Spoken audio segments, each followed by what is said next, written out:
Okay, let's really zero in here on one of the accusations being made here in terms of against Israel and something that's happening in our community, if that's one way I can name it or say it.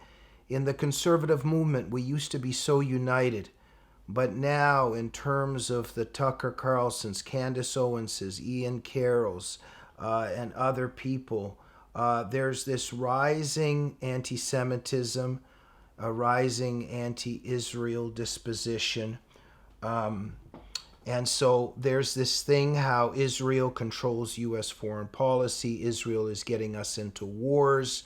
America is a slave to Israel. And so they're tying this in together here that Epstein is connected, that their argument is Epstein is connected to Israeli intelligence, and that was a blackmail operation in part of American politicians. Perhaps that's how the thinking goes.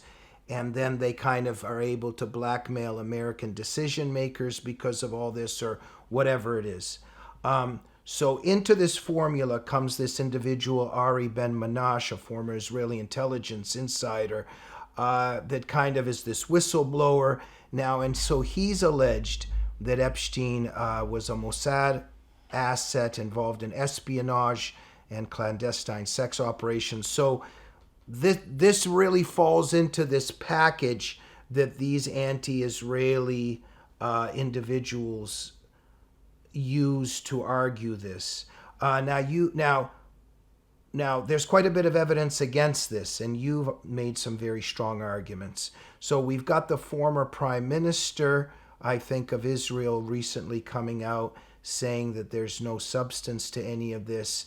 And you've pointed out that if Epstein had any kind of Mossad connections, he simply wouldn't be conducting himself and wouldn't have conducted himself in the way he was. You've pointed out, for instance, why would he be hanging around with Naomi Campbell or Chris Tucker or Kevin Spacey? He'd be doing very serious things. That's one thing to start with, and hanging out with much more bigger people on many levels. Let me give this to you in terms of this argument that's being used about Epstein to pursue a kind of anti-Israel disposition. Well, if Epstein had been run by the Mossad, first of all, he would have his list, his black book would have been full of Iranian nuclear scientists, not Naomi Campbell. Why? Why? They would have been targeting Muslim terrorists, would have been targeting the Middle East rather than, hanging out in a ranch in New Mexico and an island in the Virgin Islands.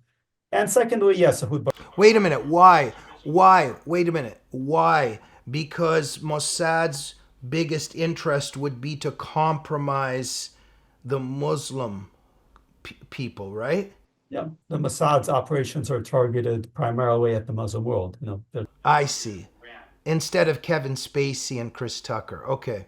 Yeah, and Ehud Barak, a former Israeli prime minister, would never have been allowed to hang around a Mossad operation. That's like putting up a sign saying Israelis here. So that part is pretty ridiculous.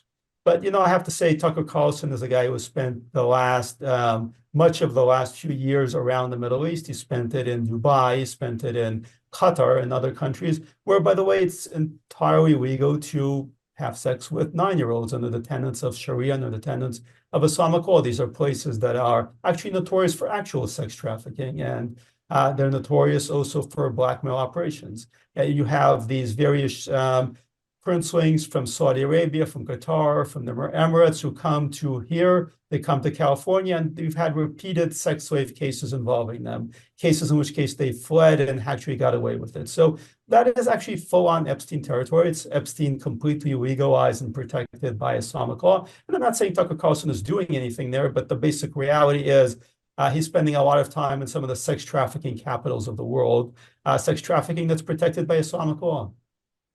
And your implication is not necessarily that he's involved in it, but that if he's so outraged by these things, why is he silent about it, right? And if he's that outraged about Right.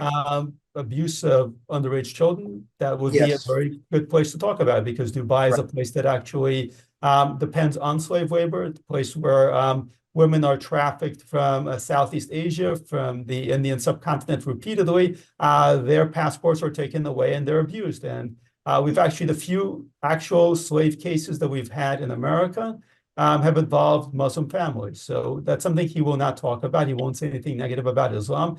And Yeah. that's a major, major omission, because if you want to talk about the abuse of young girls, you want to talk about sex trafficking, it's happening in the Middle East and the Muslim world on an Yes. impossible scale.